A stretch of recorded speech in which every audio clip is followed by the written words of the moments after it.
Hello tout le monde, je crois qu'on est live. Coucou Sarah. Salut Donc, Tamara. donc, aujourd'hui, je suis avec Sarah Jonecamp, alors gestionnaire de fortune et auteur du livre Ce que valent les femmes. On est là pour un deuxième live dans le cadre de notre webinaire exceptionnel sur les femmes et la finance. Donc, je suis hyper contente d'être là. N'hésitez pas à nous faire un petit coucou dans le chat pour voir si tout est OK, si vous nous entendez bien, si vous êtes là. En tout cas, moi, je suis ravie d'être là avec Sarah. Je ne sais pas si vous connaissez tous et toutes Women Lift Up. Donc, Women Lift Up, pour ceux qui ne connaissent pas, donc c'est un réseau féminin 100% en ligne. Et on se rencontre pour partager des compétences et on utilise l'intelligence collective pour avancer. Et Sarah, qui est une membre active de Women Lift Up depuis le début, je lui ai proposé de venir partager ses compétences et son expérience avec un plus grand nombre de femmes dans le cadre justement d'un webinaire sur les femmes et la finance pour aborder un thème qui n'est pas franchement évident, la finance. Donc là, n'hésitez pas à nous faire des petits coucous juste pour voir s'il y a quelqu'un qui est là, si vous nous entendez. On attend encore un petit peu avant de commencer. Donc déjà, la semaine dernière, on a déjà fait Ah, bah voilà, coucou Stéphanie, super, fantastique. Donc, on nous entend, c'est bon. Donc, la semaine dernière, on a déjà fait un premier live sur pourquoi les femmes doivent investir en bourse. Donc, Sarah, elle nous a expliqué différentes choses, notamment que les femmes étaient des meilleures investisseuses, mais elle nous en reparlera peut-être après. Aussi elle a abordé aussi les différentes les excuses qu'on se mettait pour pas investir, comme j'ai pas assez d'argent. Et aussi toutes nos préoccupations financières qui étaient finalement assez différentes des préoccupations masculines, comme penser au futur de nos enfants. Donc voilà, honnêtement, moi, ce live, il m'a super boosté.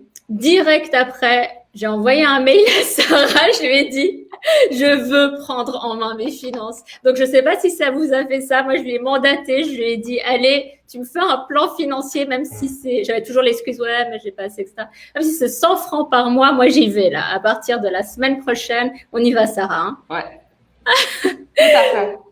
Tout à fait. Donc, Sarah, alors, dis-moi, est-ce que j'ai bien résumé à peu près ce qu'on avait dit la dernière fois? Oui, pour moi, c'est bien résumé. C'est vrai qu'on avait regardé pourquoi, de manière très concrète, c'est hyper important et c'est essentiel pour les femmes et aussi pour les hommes, mais surtout pour les femmes parce qu'on a une réalité financière qui est quand même moins bonne que celle des hommes. Donc, pourquoi c'est important d'investir en bourse pour pallier au manque qu'on va avoir durant notre vie. On a aussi vu que les quelques femmes qui investissent en bourse, elles se débrouillaient mieux que les hommes. Alors, je ne suis pas rentrée dans le pourquoi, mais le pourquoi, c'est simplement parce que en termes d'investissement, ce qui est très important, c'est le comportement, c'est comment on le fait, et pas forcément les connaissances qu'on a. Et les femmes et les hommes, on a tendance à avoir des comportements différents. Si vous voulez en savoir plus, j'en parle dans mon livre. Je ne vais pas m'étendre sur ce sujet-là. Et puis, aujourd'hui, on va rentrer dans des concepts peut-être un peu plus techniques, mais j'espère que j'arriverai à le faire de manière suffisamment légère et compréhensible pour tout le monde. On va parler des frais, voilà. On va parler de la diversification et du risque. On va parler aussi de c'est quoi la différence entre investir et spéculer, et c'est quoi la différence entre perdre de l'argent et juste voir ces investissements qui fluctuent, tout simplement. Donc voilà. Fantastique. J'ai l'impression qu'on va bosser aujourd'hui, Sarah. Moi, je vais prendre Sortez vos crayons. Ouais. Exactement. Heureusement que j'ai mon café toujours à portée de main. On me demande, mais qu'est-ce que tu bois pendant tes lives? Du café, je vous rassure. Juste du café. Donc, les filles, merci. Coucou. On a Magali. Fantastique. Donc, n'hésitez pas pendant la présentation de Sarah à poser toutes vos questions dans le chat, puis on va y revenir. On va y revenir à la fin. On va répondre à toutes vos questions. Fantastique, je me réjouis. Sarah, je partage le sac. Alors, on y va. Voilà, ouais. On va commencer avec les frais. Pourquoi? Les frais, c'est très important parce que plus vous payez de frais, simplement, moins il y en a dans votre portefeuille. Ça semble logique. Mais ce que j'ai envie de vous montrer là, c'est de vous dire même une toute petite différence, l'impact que ça peut avoir sur un portefeuille, sur vos investissements. Donc, attendez, voilà. Donc, si on prend ce premier slide, c'est juste pour vous montrer sur une trentaine d'années, on peut se dire, bon, bah voilà, si on a commencé avec 1 million, qu'on a investi en bourse, avec des frais qui sont seulement de 1%, au bout d'un moment, on aura presque 5 millions. Donc, c'est une jolie performance, on se dit, on est content. Maintenant, si on disait qu'au lieu d'avoir des frais de 1%, on a des frais de 3%, donc ça veut dire une différence de juste 2% par année, vous me direz, mais 2%, c'est pas grand-chose. Ça va avoir quoi comme impact d'un point de vue numéraire? Et c'est un petit peu la même chose que je vous montrais, les différences entre les performances des hommes et des femmes. Mais là, on voit que avec des frais de 3% sur la durée, on n'est plus à 4,9 millions, mais à 2,8. C'est presque la moitié.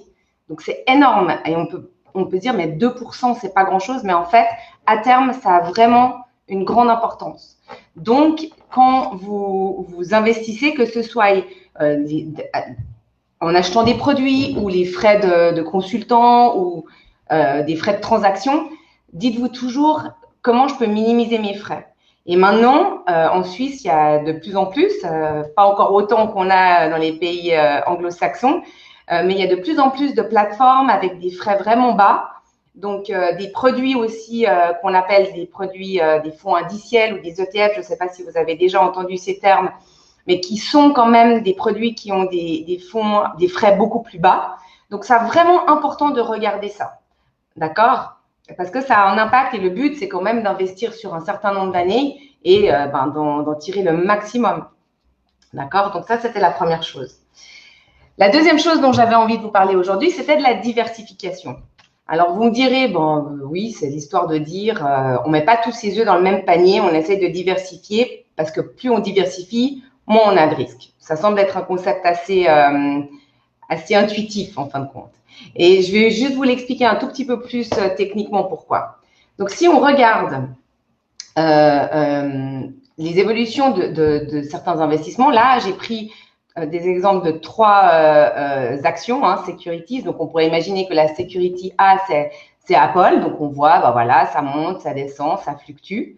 Ensuite, on a une autre action, ça serait par exemple l'action Boeing, la sécurité B, et puis Coca-Cola. Et on voit que chacune va évoluer au fil du temps selon ce qui se passe sur le marché. Ce sont des actions qui vont évoluer différemment. Qu'est-ce qui se passe si on n'investit que dans une action? Par exemple, si on prend que Apple, eh ben, il y a une plus grosse volatilité. Peu de chance qu'une grosse société comme Apple, Boeing ou Coca-Cola fasse faillite. C'est peu probable, mais c'est pas impossible. Pour les Suisses qui nous suivent, je vous rappelle la faillite de Swissair, que personne n'y croyait, mais c'est quand même arrivé. Donc, je pense que c'est quand même important de ne pas mettre tous ses œufs dans le même panier, même si on est sur des sociétés ou sur des actions ou des investissements qui vous semblent sûrs. On peut dire, ouais, on achète UBS, on appelle Nestlé, c'est des grosses sociétés, mais le risque de faillite est quand même là et je crois que c'est important de le dire. Donc, donc maintenant, là, on a vu les évolutions d'actions qui sont seules. Maintenant, imaginons qu'au lieu d'avoir acheté soit A, B ou C, on ait acheté les 3 sociétés. Voilà à quoi ça ressemblerait. Et là, donc quand je vous parlais de volatilité, c'est l'histoire des montagnes russes, les descentes et les montées. Eh ben, on voit que le fait d'avoir les 3 ensemble, ça fait une sorte de moyenne et la volatilité est beaucoup plus stable. C'est vraiment, c'est un peu comme si on parlait de montagne russe et puis qu'en fin de compte, eh ben, on est en anglais, on parle d'une smooth ride. Ça veut dire que le chemin est plus tranquille et ça permet de réduire le risque et d'avoir plus de stabilité. Donc voilà pourquoi c'est important de diversifier, pas seulement pour réduire le risque, mais aussi pour avoir une expérience qui soit un petit peu moins haut le cœur, j'ai envie de le dire. Voilà, j'espère que je ne vais pas trop vite. Maintenant, j'aimerais vous parler de la différence qu'il y a entre investir et spéculer. Pourquoi? Parce que souvent, j'entends « Ah non, mais j'investis pas en bourse parce que j'ai peur de perdre de l'argent ». Et c'est vrai, quand on regarde les titres, quand on suit Si on regarde des trucs comme CNN, on regarde les titres, on dit, ah, mais les gens, ils ont perdu de l'argent, on prend beaucoup de risques en bourse. En plus de ça, il y a toujours ce sentiment de dire, mais c'est pas tangible, je comprends pas. Donc, c'est difficile de se lancer. Mais j'ai envie de dire que les gens qui disent qu'investir en bourse, ça veut dire forcément perdre de l'argent, bah, je pourrais les comparer à dire que c'est comme si vous disiez manger, ça veut dire qu'on va forcément prendre du poids.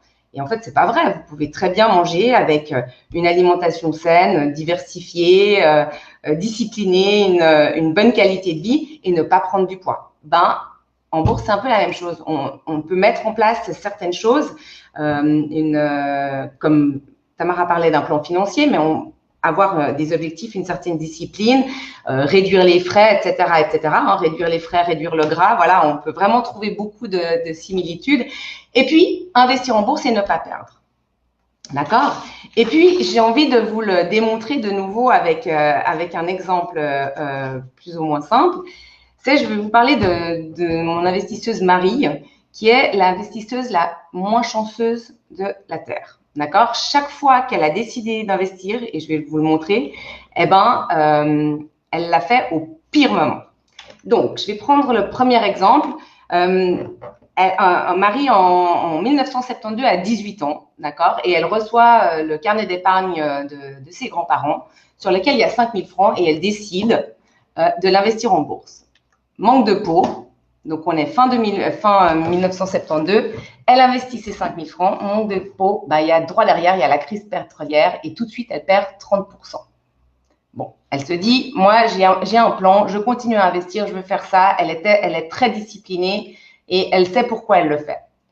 Ensuite, les années passent, elle commence à travailler. Et puis, en décembre 86, elle a de nouveau un petit peu d'argent de côté. Là, c'est 13 000 francs qu'elle décide d'investir au mois de décembre. Et là, manque de peau, de nouveau, elle perd 30%. C'est ce qu'on appelle la crise du lundi noir. Bon, on continue, elle continue. À la fin des années 90, elle reçoit un joli bonus et elle décide d'investir ce bonus. Donc, on est fin 99. Elle décide d'investir ses 45 000 francs. Je ne sais pas si vous vous souvenez de ce qui s'est passé. Droit derrière, on rentre dans les années 2000. Moins 45%, c'est la bulle spéculative Internet. Alors, vraiment, vraiment pas de chance. Finalement, en 2007, elle hérite un petit pécule encore et elle décide à la fin de l'année d'investir ses 70 000 francs qu'elle a hérités.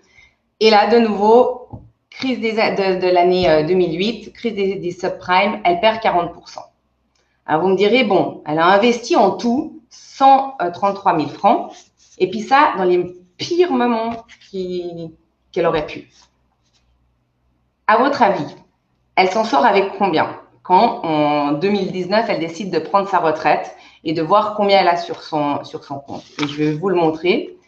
Donc, on voit qu'en 2019, elle va prendre sa retraite à peu près avec 600 000 francs. Ça veut dire qu'elle aura quand même gagné 460 000 francs, soit plus de 3 fois et demi le montant total investi qu'elle aura investi au fil des années. Et là, sur ce graphique, ce que vous voyez, c'est toutes les chutes que je vous ai montrées avant en regardant ces chutes-là, on les a regardées sur une petite période. Mais là, si on regarde sur une grande période, tout est relatif en fin de compte. C'est une question de perspective. On voit que la crise pétrolière et le lundi noir, en fin de compte, c'est moins 30%. Ils n'étaient pas si terribles que ça. Après, on voit un petit peu plus d'effets sur la bulle spéculative Internet et sur la crise de 2008. Mais en fin de compte, tout ça si on veut dire, c'est des petits cailloux dans les chaussures où ça n'a pas beaucoup d'importance à partir du moment où elle avait son but, elle savait qu'elle investissait cet argent pour sa retraite et qu'elle avait le temps d'attendre que ça remonte. D'accord? Et là, en fait, je vous dis ça parce qu'en plus, on est vraiment dans une année où vous dites, non mais attendez, là, c'est 2020, on est en pleine crise du Covid, c'est pas le moment d'investir, on va attendre. Non, non, non. On sait pas quand c'est le meilleur moment d'investir. On sait pas. Ou alors ceux qui savent, je sais pas, ils doivent être en train de boire leur coconut drink sur une île déserte. Parce que si on savait, eh ben, ça serait trop facile. Par contre, moi, ce que je sais, et dont je suis sûre, c'est que je ne sais pas quand ça va monter ni quand ça va descendre, mais je sais qu'à terme, les marchés produisent de la valeur. Et ce qui est très, très important, c'est juste de savoir combien de temps on a à disposition et surtout de ne pas prendre plus de risques qu'il est nécessaire. C'est tout. Voilà, j'espère que je ne vous ai pas perdu en route. Dans le même sujet, je voulais aussi parler de la différence qu'il y a entre la fluctuation et la perte. Et c'est un petit peu, vous le voyez sur ce graphe, je vous le montre sur… Là, on va voir l'évolution du marché suisse donc, sur environ une période de 30 ans. Alors, ce n'est pas le marché suisse, excusez-moi, c'est le monde en entier. Donc, c'est toutes les grosses sociétés cotées en bourse dans le monde entier. Hein. Donc, on parle de tous les pays. Et on voit que, ben oui, de nouveau, là, cette chute, c'est la bulle spéculative Internet, c'est les années 99-2000. Là, c'est l'année 2008. Mais on voit qu'en fin de compte, quoi qu'il arrive, à terme, il peut y avoir des hauts et des bas. Mais, voilà, au débat, excusez-moi, je n'étais pas au bon endroit. Mais il faut surtout continuer à garder la discipline. Ce qui veut dire que si tout d'un coup, vous avez investi ici, comme Marie, et puis qu'il y a cette chute, la chose qu'il ne faut surtout pas faire, c'est bien sûr vendre ici, parce que vous avez encaissé votre perte à ce moment-là. Alors que si vous restez investi, hop, excusez-moi, je ne suis pas au bon endroit. Donc, je disais, si vous avez fait comme Marie, vous avez investi là, et puis que droit derrière, ça tombe, ben, si vous vendez, vous encaissez votre perte. Alors que si vous avez le temps d'attendre, eh ben, vous voyez que ça va finir par remonter. On ne sait pas quand, mais ça finit par remonter. Et d'ailleurs, si on parle par exemple juste de cette année, parce que là on regarde une période ça c'est une période de 30 ans, vous me direz, mais juste cette année, eh ben, on a commencé l'année, on a fini l'année 2019 avec une assez bonne performance. D'ailleurs, vous la voyez là, hein, je n'ai pas l'année 2020 sur ce graphe. Et puis, ben, qu'est-ce qui s'est passé? Début de l'année, encore ça allait, mais mois de mars, bam, Covid, ça s'est cassé la figure. Et puis, on n'a pas pensé, mais au mois de mai, entre mai et juin, c'est presque tout remonté. Donc, ce n'était pas une année si terrible que ça, en fin de compte. Enfin, l'année n'est pas finie, vous me direz, mais l'année 2020 n'était pas une année si terrible que ça, malgré le Covid, si on compare, par exemple, à 2008. Donc, tout ça pour dire qu'on n'a pas de boule de cristal, on ne sait pas ce qui va se passer et il faut qu'on se base sur les choses qu'on sait. Donc, voilà pour la partie technique. Voilà, Tamara, j'espère que je n'ai pas été trop vite et que c'était clair. Super. Non, c'était super clair. Déjà, ben, merci à toutes pour vos messages, vos questions. Coucou Sheila, coucou Magali, Hélène, Jenny. Donc, on va reprendre un petit peu. Donc, c'est super, en tout cas, super clair. Déjà, on fait attention aux frais. Par rapport à ça, on a Jenny qui pose une question. C'est est-ce qu'il y a un outil pour calculer les frais et la croissance sur un temps donné? Alors, je ne suis pas sûre de tout bien comprendre la question, mais je vais essayer d'y aller par étapes. Donc, un outil pour calculer les frais, j'ai envie de dire, ce qu'il faut savoir, c'est déjà calculer combien de frais tu payes. Donc, c'est plutôt en posant les questions. Tu vas poser la question à ton banquier en disant, alors, il y a évidemment, ce serait trop simple qu'il n'y ait qu'un type de frais. Il y a plusieurs types de frais parce qu'il y a ce qu'on appelle des frais de gestion. Si tu as un conseiller financier, ben, c'est le frais qui va te facturer pour te donner ses conseils. Après, il peut y avoir des frais de transaction quand tu achètes et que tu vends. Et puis là, c'est plutôt la banque qui va te facturer. Et puis après, dans les produits, c'est ce que je parlais tout à l'heure, que je parlais de fonds indiciels ou d'ETF ou des choses comme ça. Dans les fonds, il y a aussi des frais. Donc, par exemple, tu vas à la banque te dit, voilà, investissez dans ce fonds, c'est un fonds conservateur. Quelque part, vous avez le droit, enfin, vous devez demander, OK, il y a quoi dans ce fonds? Donc, quoi je vais investir?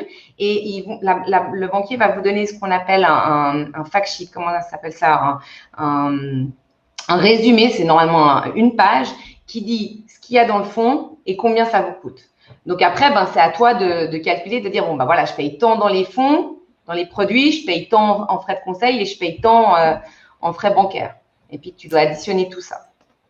Donc, Jenny, voilà, pardon. parce qu'elle dit pour la croissance… je pensais à un programme qui planifie tout ça. Ce serait peut-être une idée. Voilà. Oui, après, ben, ça va dépendre aussi de la situation de chacun. Tu vois, peut-être Jenny, toi, je dis n'importe quoi, hein, mais tu as un compte à la Raiffeisen qui est géré par par la Raiffeisen, et puis quelqu'un d'autre a un compte à UBS qui est géré par un gérant externe, et puis peut-être que tu as quelqu'un d'autre qui fait ça sur une plateforme comme Swissquote. Donc après, c'est vraiment un peu différent. C'est comme dire que, comment je pourrais, ouais, je sais pas comment le comparer avec quelque chose de simple, mais c'est un peu comme si tu disais, oui, comment on fait le calcul de savoir combien tu dépenses pour tes courses ménagères. Bah, ça dépend, tu vas à la Migros, à la Coop, à Manor, enfin, tu fais online, c'est très personnel. Donc, à toi de poser les bonnes questions et d'aller chercher l'information, surtout si tu travailles avec un banquier. Maintenant, là, en plus, les législations sont vraiment en train d'aller dans le bon sens. Quand vous posez une question, le banquier, la personne qui est en face de vous, doit vous répondre. Oui, elle dit un truc super intéressant, c'est qu'en plus, Jenny, là, nous répond, elle dit « Merci, il est bon de savoir qu'on doit poser cette question du résumé. » Donc, tu vois, c'est vraiment, n'hésitez pas à poser des questions, en fait. Ah non, mais il faut. Et nous, les femmes, on a tendance à poser plus de questions que les hommes. C'est une des raisons qui fait qu'on est meilleures investisseuses en bourse. Mais on doit continuer, on ne doit pas se laisser, comment dire… intimider. Oui. Voilà. Parce que c'est vrai que même si on va en couple à voir un banquier, il va s'adresser au mari. Enfin, je veux dire, c'est terrible. C'est terrible. Donc, c'est vrai que de montrer, puis aussi un langage qui est assez impressionnant de temps en temps et on a envie un peu de te déconnecter de ça. Donc, c'est vrai, il ne faut pas hésiter à poser des questions, notamment sur les frais. Et aussi, tu nous as… ton exemple de Marie était aussi génial par rapport au fait on a cette peur. C'est vrai qu'on a cette peur. Moi, j'ai peur de perdre. En fait, c'est un peu comme si tu jouais au loto pour moi, d'aller, même pas au loto, au casino, quoi. Au casino, ouais. C'est vraiment d'investir, c'est ça.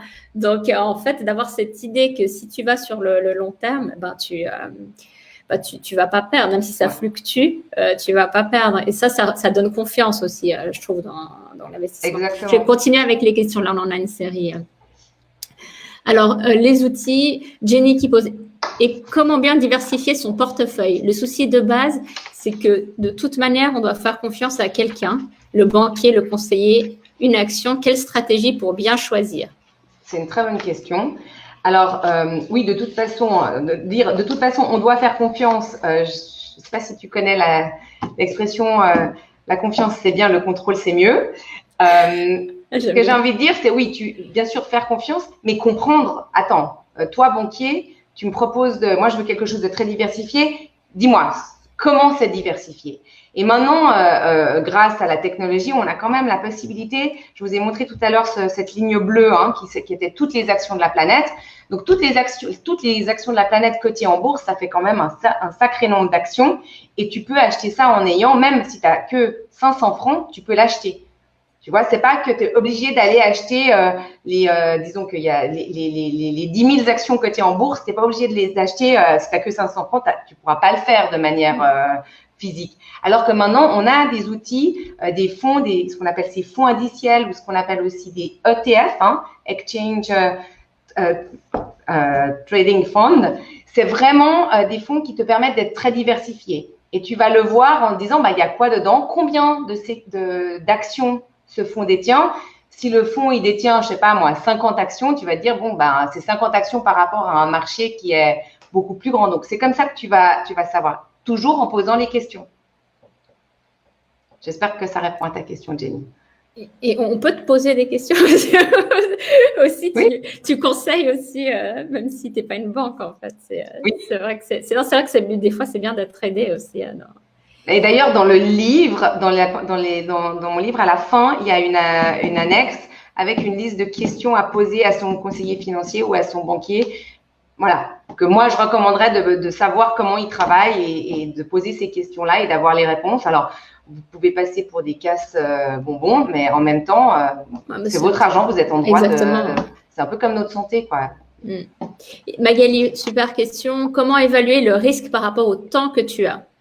Alors là, en fait, ça va être très personnel parce que il faut… pour moi, la question que je comprends, Magali, c'est comment savoir c'est quoi ton profil de risque idéal? Combien de risques, toi, tu peux te permettre de perdre par rapport au temps que tu as à disposition? Alors, je ne peux pas répondre à cette question de manière exhaustive pour tout le monde, mais je peux donner 2-3 trucs.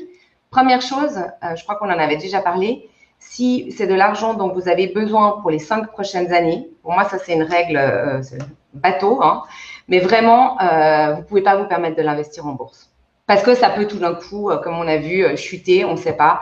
Donc, si vous me dites, voilà, j'ai cette épargne-là, mais cette épargne, c'est peut-être pour acheter un bien immobilier ou pour faire ci ou pour faire ça dans les 5 prochaines années, investissez pas. Ou alors, c'est un peu, si vous investissez, c'est un peu comme aller au casino. Vous prenez le risque, enfin, la chance de doubler, mais vous prenez le risque de perdre. Donc, il faut, en tout cas, pour parler d'investir en bourse, je pense qu'il faut commencer à avoir un temps d'horizon minimum de 5 ans, voire plus. Super conseil. D'accord. Donc, voilà, ça, c'est un truc. Et puis, plus tu as de temps, plus tu peux prendre de risques. D'accord. Ok. Voilà, Magali. Merci, Sarah. J'ai Hélène. Alors, quels sont les points de vigilance en dehors des frais pour choisir le bon conseiller qui va me donner l'impulsion de me lancer? Bon, après, ça, Hélène, premièrement, il y a un côté très personnel. Hein.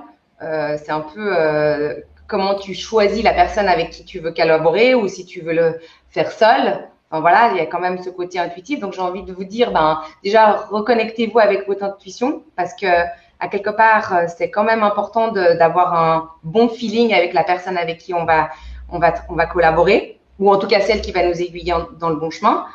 De nouveau, il y a cette liste de questions. Alors, on peut commencer avec les frais, mais c'est aussi comment vous choisissez les investissements, comment vous faites vos choix. Et vous, banquier, est-ce que vous investissez de la même manière que vous recommandez les investissements à vos clients? En anglais, on appelle ça walk the talk, mais pour moi, c'est très important parce qu'il y a encore trop de personnes qui disent, voilà, moi, je vous conseille de faire ça, mais pour mon argent, je vais faire différemment. Donc là, je sais pas, ça devrait... Toutes les signaux d'alarme, ça doit faire boum, boum, boum. Non, mais ça va. Donc voilà, il y a toute une série de questions. Et donc, Hélène, dans mon livre, j'en liste une. Oui, je viens de voir là. Voilà. Ouais, super clair. Je sais pas si je l'ai là, voilà. Oui, moi, je l'ai. Et alors, sinon, dans les questions, merci Sarah. Individuellement, donc Magali, individuellement, tu trouves qu'il est plus pertinent d'investir dans des actions choisies individuellement, dans un tracker qui réplique un indice, dans des obligations ou dans un fonds déjà géré? Voilà, technique.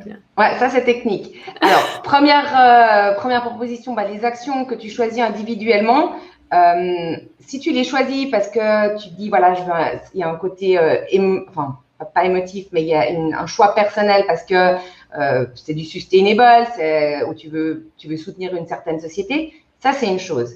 Si tu les choisis en pensant que ça va faire une performance, il y a une chose, c'est que dans les banques, il y a toute une série de gens très qualifiés, qui sont très intelligents, qui font ce qu'on appelle des analyses financières.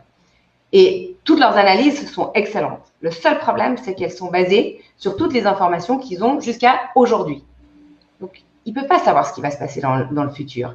Je redonne l'exemple de Nestlé. Oui, Nestlé est une très bonne société qui est très solide, qui paye de bons dividendes. Mais demain, il y a une histoire de yogourt empoisonné qui tue des enfants. Et puis, bam, on ne pouvait pas savoir qu'il allait y avoir le yogourt empoisonné, comme on ne pouvait pas savoir qu'il allait y avoir le Covid, parce que sinon, tout le monde aurait investi dans des actions Zoom l'année passée. Voilà. Donc, le problème quand tu commences à faire des choix individuels, c'est que tu prends le risque d'avoir une erreur. D'accord? Et en plus, tu es moins diversifié. Et en plus, ça te coûte plus cher parce que de chaque fois que tu achètes une action individuelle, tu as des frais de transaction qui sont élevés. Alors, moi, je recommande plutôt un tracker qui va répliquer un indice ou un fonds qui est très diversifié.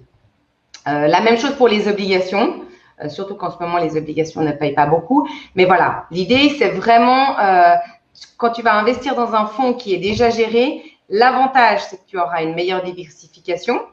Par contre, il faut t'assurer de comment le fonds est géré, comment le gérant prend ses décisions. Est-ce que lui-même va faire de la sélection individuelle, comme je parlais tout à l'heure, ou est-ce que lui-même dit non, moi, j'investis dans le marché et j'essaye d'être le plus diversifié possible. Et quels sont ses frais? Parce qu'en plus de ça, excuse-moi si c'est un peu trop technique, mais en plus de ça, les gérants de fonds qui vont faire de la sélection de titres, qui vont dire moi, tu me payes toi pour mon intelligence et mon analyse financière, ils vont te facturer plus. Donc, non seulement tu prends le risque qu'il fasse une erreur dans sa sélection de titres, mais en plus, il te facture plus. Alors, ça peut marcher, mais ça peut ne pas marcher. Et les études montrent qu'en fait, les fonds et les gérants de fonds qui arrivent à faire de la super performance, ils y arrivent 1 année, 2 ans, 3 ans, mais jamais plus de suite. Donc, il faut chaque fois retrouver le meilleur gérant. Et c'est impossible de les identifier à l'avance. Voilà. Super intéressant. Super. Donc, Jenny qui répondait par rapport au couple qui va voir le banquier et le banquier qui s'adresse là non seulement au mari, mais au mari et en allemand pour être sûr que Jenny ne comprenne pas. Donc, elle dit merci beaucoup, super conseil. Tout ça fait du sens, mais il faut vraiment s'imprégner du vocabulaire pour se sentir en contrôle.